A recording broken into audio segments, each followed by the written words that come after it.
Chers léonardiens, bonjour et bienvenue dans cette nouvelle vidéo dans laquelle je vais vous montrer les nouveautés de Léonard.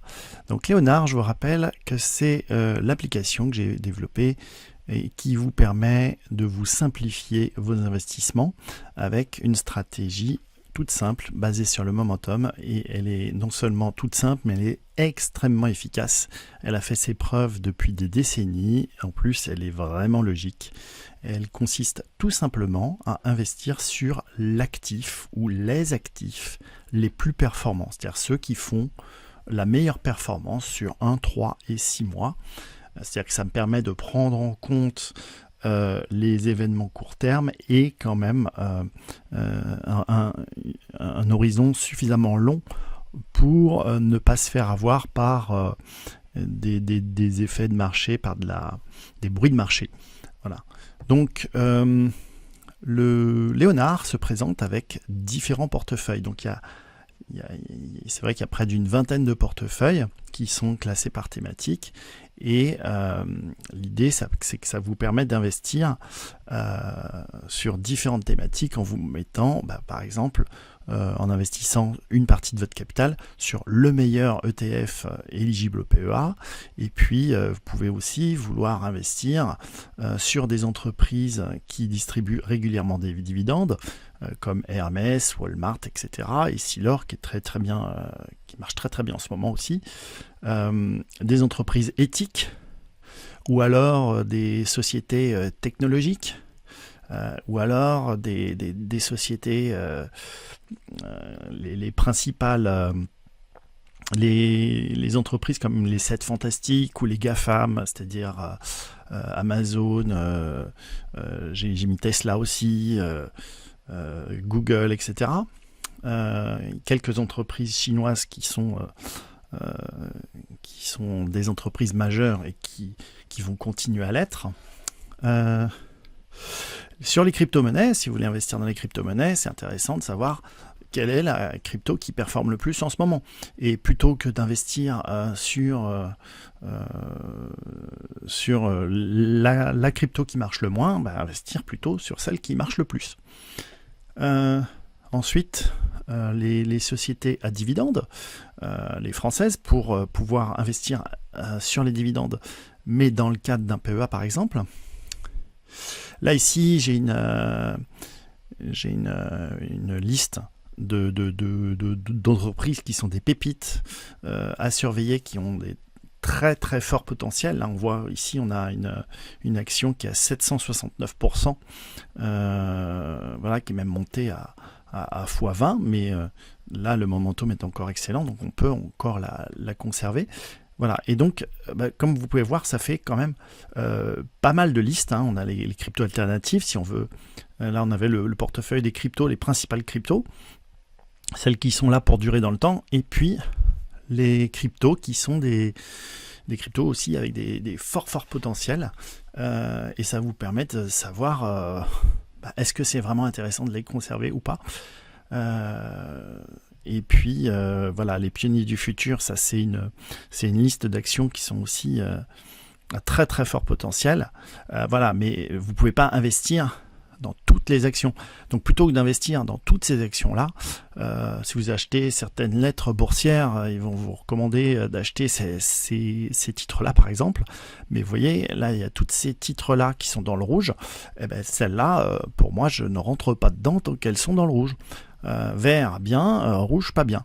C'est simple. Donc ça vous permet de gagner en efficacité et d'éviter de vous mettre votre portefeuille qui investit partout, et donc vous vous retrouvez avec un portefeuille qui investit partout et nulle part. Ensuite, on a par exemple des signaux de trading que j'ai fait, que j'ai détecté sur ProRealTime. Donc par exemple, il y a ID Logistique pour lequel il y a eu un signal, donc elle n'a pas un momentum extraordinaire, mais là j'ai un plan de trading dans lequel j'ai mis ce que me donnait mon signal sur ProRealTime, et je l'ai retranscrit ici. Donc dans une autre version, on habillera ça un petit peu différemment, mais en tout cas voilà, c'est un peu l'idée. Et donc, comme vous voyez, ça fait quand même potentiellement beaucoup d'actions à suivre. Et on ne peut pas suivre toutes les actions. Donc, si par exemple, vous avez un portefeuille en PEA et que vous avez un capital relativement modeste, vous commencez en disant « Ok, je vais investir 100% de mon capital, ou en tout cas une partie que j'alloue à cette stratégie, sur le meilleur ETF. » Donc vous allez pouvoir ici, en cliquant sur l'étoile, rajouter ça dans vos favoris, de manière à ne pas avoir à suivre tous les tableaux. Donc vous allez choisir, par exemple, voilà, je vais choisir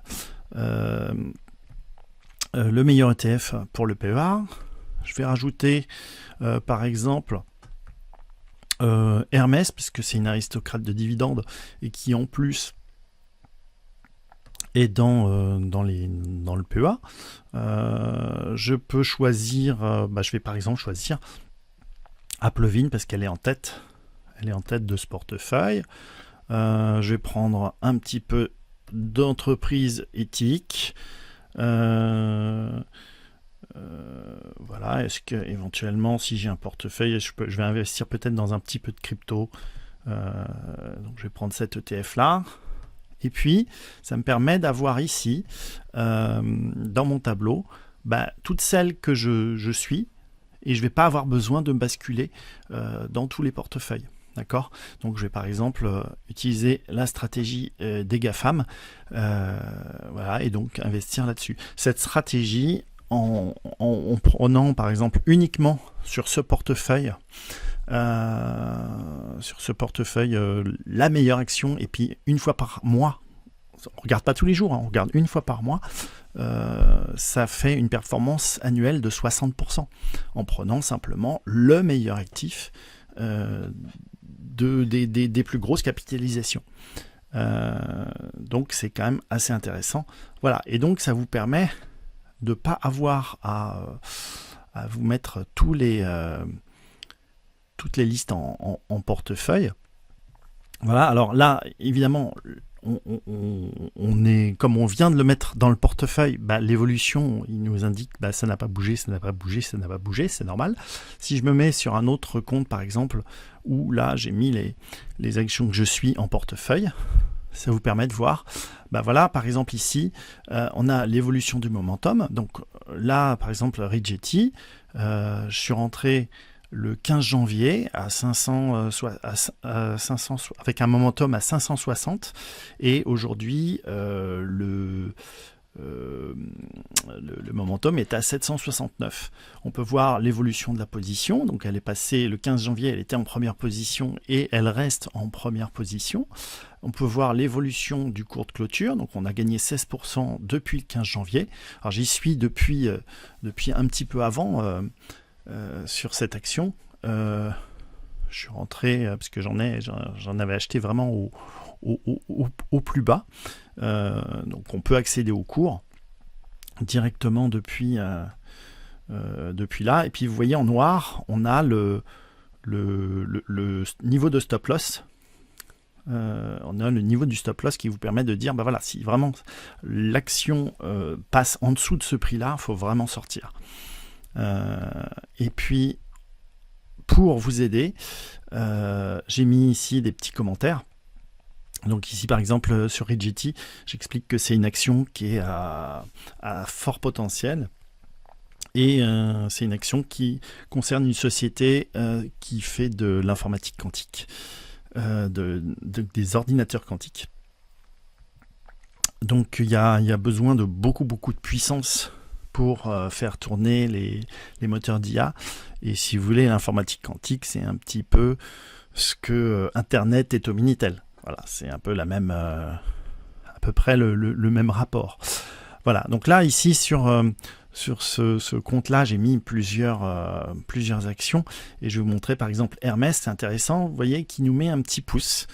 Là, je l'avais mis dans mon portefeuille le 15 janvier. Alors, je crois que je l'ai mise dans le portefeuille, c'est dans les favoris, je l'ai mise le 15 janvier. Et donc, vous voyez qu'ici, il me met un pouce vert, puisqu'on a le SL qui est en cours, le stop loss qui est en cours, qui est supérieur à mon cours d'achat. Ce qui veut dire que je suis capable de sécuriser. Donc là, il me met un pouce pour me dire, tiens, tu pourrais peut-être sécuriser cette action. Donc si on regarde effectivement, on va regarder le graphique. On va zoomer ici, puisqu'on peut voir tout l'historique depuis... voilà, j'ai l'historique depuis 2000 d'Hermès, et on peut zoomer facilement, et on peut regarder, vous voyez, on voit le stop loss ici qui est en noir. Donc là, si on regarde le 15 janvier, c'était quand? Le 15 janvier, c'était là. Donc le cours de clôture, il était à 2364. Voilà, et aujourd'hui, le cours de stop loss, il est à 2400. Donc aujourd'hui, je suis rentré ici et j'ai un stop loss qui est ici. J'ai aucune raison de sortir de position puisque c'est une action qui a la meilleure performance du marché.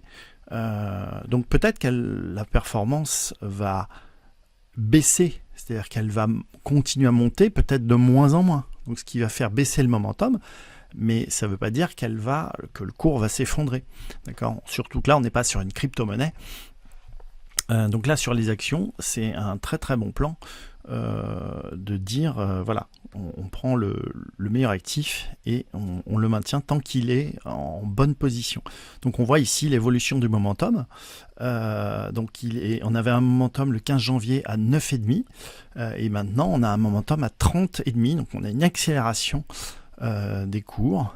Voilà, et donc il était en tête le 15 janvier, Hermès était en tête. Et on voit que Hermès est en tête et qu'il a continué à être en tête. On est passé de la deuxième position à la première position. Voilà. Et on avait un cours de 2364, on est à 2724, donc on est à plus de 300 euros, hein, presque 400. Et puis l'évolution du stop loss, on avait un stop loss à l'époque à 2081, on a un stop loss à 2400. Voilà, donc on est bien puisqu'on avait on a un stop loss qui est supérieur à notre prix d'achat, donc il nous met un petit pouce.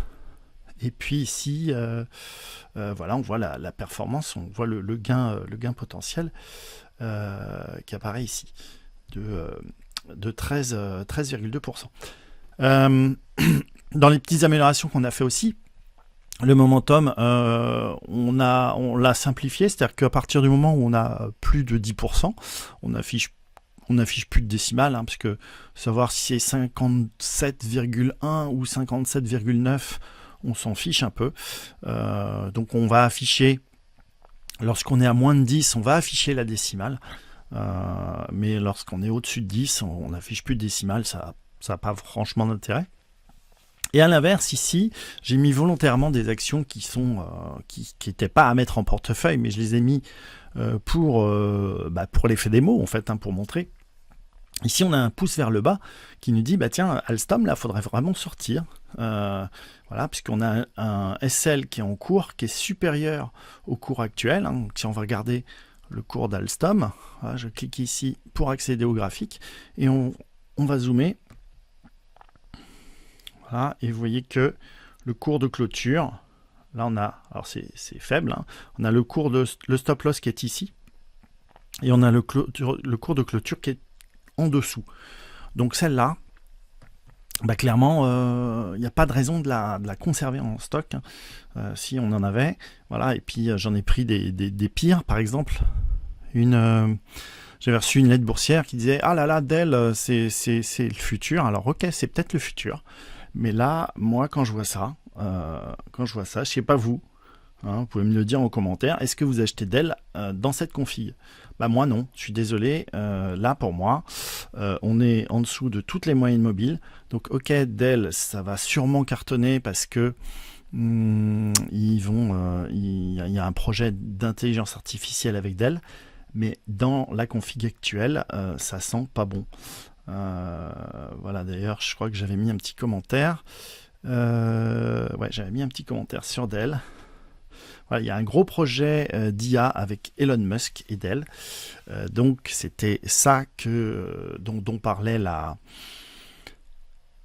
dont parlait la lettre boursière. Alors si on regarde le momentum, quand je l'ai mis en portefeuille, alors ça ne veut pas dire que j'ai pris, hein, c'est le portefeuille de mes favoris, le 15 janvier, bon, on avait un momentum à moins 13. Là, on a un momentum à moins 10,9. Ok, donc on progresse, mais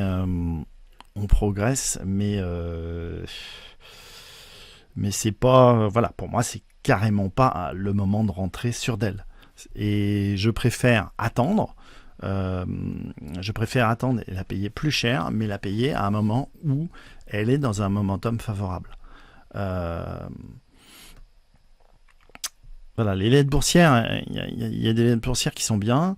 Par contre, ils savent bien choisir les sociétés. Par contre, ils savent pas du tout quand rentrer et parfois ils savent pas non plus quand sortir. Voilà, donc pour sortir, c'est simple, hein, à partir du moment où vous passez en dessous, votre stop loss, il est en dessous d'un certain seuil, et ben vous sortez, quoi. Donc par exemple, il y avait Imerys qui était donc c'est une boîte qui fait, je crois qu'ils font des matières premières, donc je crois que c'est une minière, vous voyez. Et là c'est pareil, Imerys, ok, il y avait c'était une société, alors c'est toujours une société qui a un potentiel de dingue, mais là moi quand je suis comme ça, vous voyez que le prix il est sous toutes les moyennes mobiles, et il est sous toutes les moyennes mobiles, et il est surtout sous le prix du stop loss. C'est-à-dire que là, si on achetait, le stop loss on le met là. Donc le stop loss étant déjà au-dessus, je ne l'achète pas. Voilà, donc ce stop loss, je l'avais découvert en rencontrant John Bollinger lui-même. Donc c'est pas des bandes de Bollinger, hein, mais c'est une technique qu'utilise John Bollinger. J'en avais fait un indicateur, et c'est cet indicateur qui est sur un horizon hebdomadaire. Donc là on a des cours qui sont en horizon journalier, mais le stop loss il est calculé sur une base hebdomadaire, ce qui vous évite d'avoir des faux signaux et de faire des allers-retours sur vos actions. Voilà, donc ça va vous permettre de vous simplifier la vie, hein. Le principe c'est que voilà, vous prenez simplement le meilleur actif, et puis une fois par mois, c'est pas la peine de vous connecter tous les jours, d'accord, vous faites une fois par mois, et puis par exemple, là moi par exemple sur ce mois-ci, le mois dernier, j'avais du Nasdaq, puisqu'il était en deuxième position, et maintenant j'ai vendu mon Nasdaq et j'ai acheté du DAX. Voilà, parce que le DAX, c'est en ce moment, les indices européens, bizarrement, ils font mieux que les indices américains. Alors est-ce que c'est parce qu'il y a du retard? Est-ce que c'est parce que ce que fait Trump, c'est vachement bien, mais ça va peut-être se retourner contre lui. Voilà, et en tout cas, ce qui performe le mieux et ce qu'il est recommandé d'acheter. C'est une stratégie qui a fait ses preuves. Les résultats sont hallucinants. Je vous montrerai à l'occasion d'une prochaine vidéo les backtests sur la stratégie en investissant par exemple sur la meilleure des GAFAM. Voilà, et entre 2015 et 2024 par exemple, si vous aviez investi 100$ au départ, et puis que chaque mois vous faisiez l'arbitrage qui va bien en fonction en investissant sur le meilleur actif, ces 100$, tenez-vous bien, ils se seraient transformés en 10 000$, c'est-à-dire que vous auriez fait un fois 100, simplement en faisant un arbitrage une fois par mois. Et quand je parle d'un arbitrage, ça veut dire que certains mois vous ne faites rien, puisque la plupart du temps, l'actif qui performe le mieux va continuer à performer. Donc ce qui vous évite d'ailleurs de faire des frais de bourse, des frais d'ordre d'achat, puisque vous allez rester plusieurs mois sur le même actif. Voilà, donc vous avez la possibilité chez certains courtiers d'acheter des actions pas en quantité entière. Vous avez par exemple Interactive Broker qui vous permet de le faire. Vous avez aussi eToro, il y a aussi quelques autres courtiers qui vous permettent de le faire. Après, vous avez les ETF qui vous permettent d'investir de manière plus accessible. Si l'action elle est trop chère pour votre portefeuille, investissez dans des actions qui sont plus accessibles. Donc vous pouvez vous rabattre sur la deuxième, par exemple Walmart. On va regarder quel est le cours de Walmart. puisqu'on a un momentum de 23, donc ce qui est pas mal. Hein. Waouh, elle est quand même sympa le graphique. Hein. Voilà, et donc vous voyez, c'est une action qui vaut entre 90 et 100 euros. Donc elle était, Walmart, elle était en tête depuis, ça fait un moment en fait qu'elle avait le meilleur momentum. Donc vous voyez, si je crois qu'elle était en tête depuis au moins le mois de juillet. Donc vous voyez, vous rentrez au mois de juillet, vous restez dessus, et puis il n'y a aucune raison de sortir puisque le prix n'est pas descendu en dessous du stop. Donc admettons que vous rentriez ici au plus haut, admettons, hein, avec 18 juillet, vous rentrez à 70, et puis aujourd'hui on est à 95. Donc en termes de performance, on est quand même pas mal en 6 mois. Voilà, donc j'espère que ces améliorations vous plaisent. Vous pouvez accéder à Léonard si vous le souhaitez. Je vous mettrai le lien dans la description de la vidéo. Il y a une offre en ce moment avec l'accès à tous les portefeuilles. Hein. Et puis sinon, il y aura aussi des offres avec des portefeuilles avec uniquement par exemple le portefeuille PEA et puis des actions PEA. Voilà, je vais faire trois variantes de package, sachant qu'aujourd'hui vous avez accès à la totalité des portefeuilles et aux mises à jour qui sont futures. Vous avez par exemple un portefeuille que j'ai appelé le portefeuille pour aller pêcher, hein, le portefeuille Gun Fishing, dans lequel je vous ai mis une liste d'ETF, et puis je vous ai mis le pourcentage à investir. Donc en fait on investit 10% sur chacun des actifs, et puis en fonction de la bulle, vous voyez celui-là qui a une bulle c'est 15%, et puis là on a une bulle noire, ben on investit seulement 5%. Donc vous investissez 10%, 10%, 10%, là ici hop 5% du portefeuille, etc. Et c'est aussi une stratégie qui vous permet d'avoir une partie de votre portefeuille que vous ne touchez pas. Vous faites un arbitrage une fois par an, et puis une fois par an, bah, quand votre pourcentage dépasse, eh ben vous allez vendre ce qui dépasse, et puis ce qui est en dessous, bah, vous allez renforcer avec ce que vous avez dépassé. Et avec ce portefeuille là, vous allez pouvoir faire une performance entre 8 et 9% par an. Donc ce qui est quand même appréciable, et vous passez au travers de pas mal de crises. Donc c'est une variante. Il y a d'autres portefeuilles comme ça, j'en mettrai d'autres. Là on est sur un portefeuille passif, et donc vous avez aussi accès à ce type de portefeuille. Vous avez accès à mes recommandations qui sont sorties dans mes indicateurs Pro Time. Donc c'est des recommandations, il n'y aura pas, je ne vais pas en mettre beaucoup, parce que celles que je vais mettre, c'est celles pour lesquelles j'estime qu'il y a une forte probabilité de succès. Voilà. Et donc, voilà, vous pouvez accéder gratuitement pendant 30 jours à Léonard. Et puis bah, après c'est un tarif trimestriel, pour l'instant un tarif défiant toute concurrence. Je vous laisserai juger, et puis en attendant je vous souhaite une excellente journée, je vous souhaite de bons trades, et si vous avez aimé cette vidéo, n'hésitez pas à mettre un pouce, à mettre un commentaire, et je vous dis à très bientôt pour une prochaine vidéo. Ciao ciao, salut les Léonardiens.